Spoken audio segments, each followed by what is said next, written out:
Seja muito bem-vindo a mais um Atual Talks. Dessa vez a gente está no Gramado Summit, aqui direto do Serra Park. E hoje a gente vai falar sobre atualidades. Você sempre tem esse seu alimento semanal de atualidades. Falamos também de pessoas, de notícias, de informação e nunca deixando de lado paixão, que eu sei que quem está aqui com a gente tem muita paixão pelo trabalho e muito amor que a gente também precisa ter, amor na vida e amor pelo trabalho. Eu recebo hoje aqui o Lucas, mais conhecido Lucas Elefante, né? Não, vamos pelo elefante já. Idade, né? Um pouquinho, já tem essa intimidade. Ninguém me chama de Lucas, nem minha mãe mais me chama de Lucas. Nem tua mãe não, mais, não elefante. consegue mais. Todo mundo...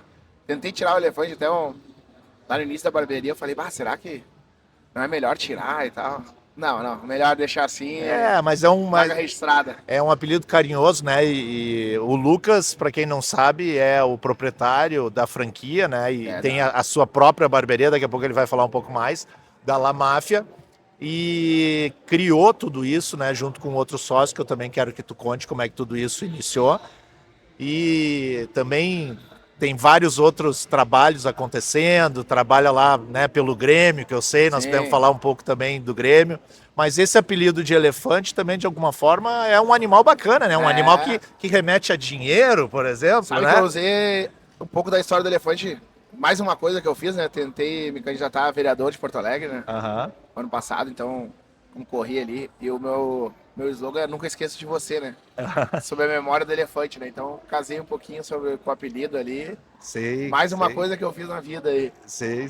Pela primeira Legal. vez. Mas assim, ó, deixando bem claro que aqui, né, a gente tem muitas luzes, né, Lucas? E eu acho que quando a gente fala de tecnologia também tem muita luz. A gente tem o nosso telão aqui atrás, que é o telão do Café com Bytes, né, que também é um site muito legal que você deve acompanhar. A gente tem os nossos patrocinadores aqui do nosso espaço da Jovem Pan no Gramado Summit. Então a gente vai ter essa diferença muitas vezes de luz, mas faz parte, né? Claro, Lucas, quem sabe faz ao vivo, né? é isso mesmo. Lucas, me diz uma coisa, como é que começou a La Máfia? Né? Da onde veio essa ideia? Como é que foi lá o início lá, né? Tu imaginava, por exemplo, que chegaria a tantas, né? Quantas são hoje? Jamais. Hoje nós estamos com 40 lojas, estamos com 40 unidades no Rio Grande do Sul, 34 unidades no Rio Grande do Sul, 4 em Santa Catarina, uma no Paraná e Curitiba e uma em São Paulo. A gente começou em 2014, eu trabalhava na RBS, lá como executivo de contas, vendia propaganda e tal, lá em Santa Catarina, e atendia uma barbearia. E gostei tanto, quando eu voltei a morar em Porto Alegre, convidei o Jader, que é meu sócio. Olha só isso aqui em Porto Alegre não tem. E aí ele comprou comigo a ideia, e, vamos tocar pra frente. Só que a gente foi ver, não tinha grana, né? Sim. Dificuldade do empreendedor, grande maioria do empreendedor brasileiro, né? E aí a gente começou a correr atrás, e a gente convidou o Aloysio, que é hoje ele parou de jogar, mas ele jogava futebol ainda, jogou no São Paulo, jogou no Grêmio, e fez uma grande parte da carreira na China. Jogou, acho que na seleção também teve convocação. Jogou na seleção chinesa. Chinesa? Chinesa. E aí ele se naturalizou, depois ele jogou 8 anos na China. Desculpa. E se naturalizou chinês. Então a gente fez um planejamento estratégico, eu sou formado em administração, e a gente mostrou para ele ali a possibilidade da barbearia. No nosso planejamento estratégico era em 5 anos ter 3 unidades. Então a gente começou lá em 2014, com todas as dificuldades, a gente juntou, eu e o Jader juntando lá, nós tínhamos 20, 30 mil reais. Aí pedimos para o Luiz, eu fiz todo o planejamento estratégico bonito, aquele que o papel aceita tudo, sabe? A gente o BP, né? O business plan. A gente precisa de uma aporte de 35. Vou pegar teu chimarrão, deixa? Vamos lá, vamos tomar um chimarrãozinho aqui. Daí ele aportou 35, a gente tinha ali algo em torno de 70 mil reais. Na primeira obra a gente gastou 180. Só que a gente não podia ficar pedindo para ele dinheiro, né? E até porque ele recém estava começando a ir para a China. Então a gente não tinha vergonha de ficar pedindo para ele, então a gente pegava cartão da mãe, empréstimo do pai, do Jader, tudo. E é assim que foi surgindo a La Máfia. As franquias vieram a partir de 2016, por ocasião também de grana. A gente viu a possibilidade de ganhar grana e pagar algumas coisas de conta. Que a gente tinha. Não era um planejamento nosso. Também veio uma consultoria por um lado. E como a gente estava num hype muito legal, muita coisa orgânica buscando a gente para divulgar, para aparecer, porque era uma coisa novidade, né? Então a gente, tinha muitos clientes querendo levar a barbearia para sua cidade. Tinha gente que andava 100 km para cortar o cabelo em 2014, 2015, porque era novidade e tal. Legal, legal. E aí queriam levar para sua cidade. E pelo outro lado, a consultoria queria fazer a franquia. Então a gente uniu assim o desejo, a falta do nosso dinheiro com os desejos de todos e eu sou um cliente da La Máfia, vou lá sempre no Vini, lá do Jardim, ali no Jardim Botânico, ali, né? Do lado ali do Jardim Botânico. E eu noto assim que a La Máfia, na verdade, eu acho que o mais legal e acho que talvez seja o grande sucesso é que não é só o corte de qualidade, né? Tem todo um ambiente, né? Tem toda uma recepção que vocês envolvem o cliente. Sabe que a gente sempre fala, já que nós estamos na feira de inovação, né? A nossa maior inovação, quando a gente entrou no mercado, aí já entrando um pouquinho na experiência do cliente, as barbearias fechavam às 6 da tarde, não abriam segunda e fechavam meio-dia. Essa foi a maior inovação que a gente trouxe para o mercado. Abrir segunda, não fechar meio-dia e tá disponível para o cliente até às 9. Não, e inclusive só te fazendo um parênteses na tua fala, né?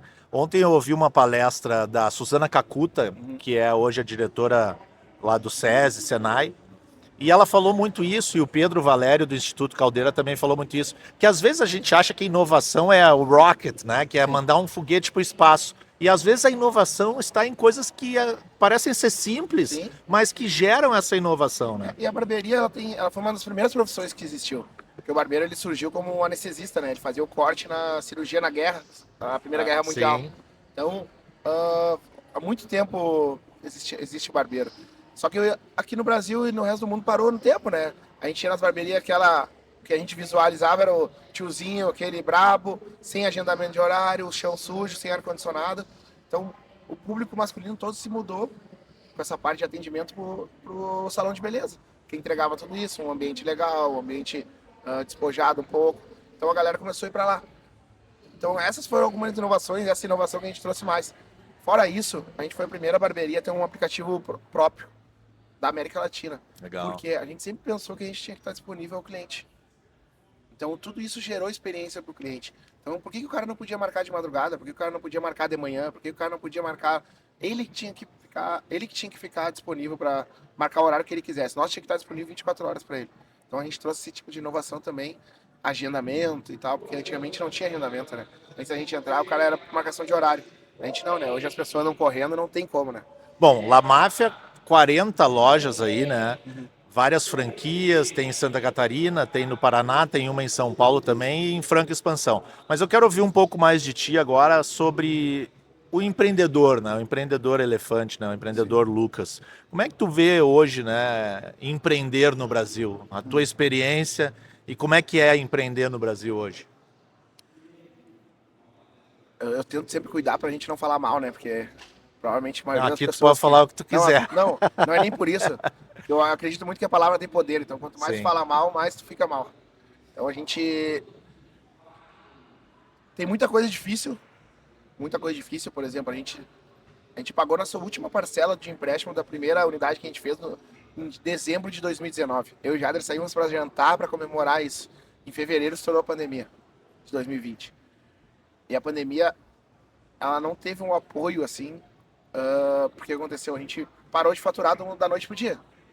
E as pessoas tinham que sobreviver, tinham que comer e tal. Então a gente teve que se alavancar muito naqueles 2 anos da pandemia. E a gente sofre até hoje essas dores, porque tu não consegue renegociar, tu não consegue falar.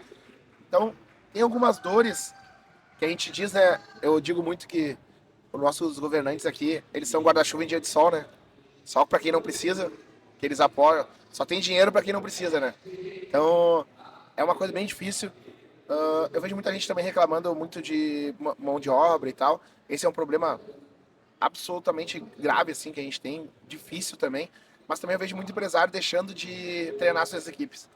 Então isso é uma coisa que eu tenho me planejado para fazer, parar de reclamar, treinar minha equipe. Se o cara quiser sair, se o cara quiser fazer, é uma escolha dele. Mas a minha parte, às vezes a gente fica procurando desculpa nos outros e não tá fazendo nem a sua parte, né?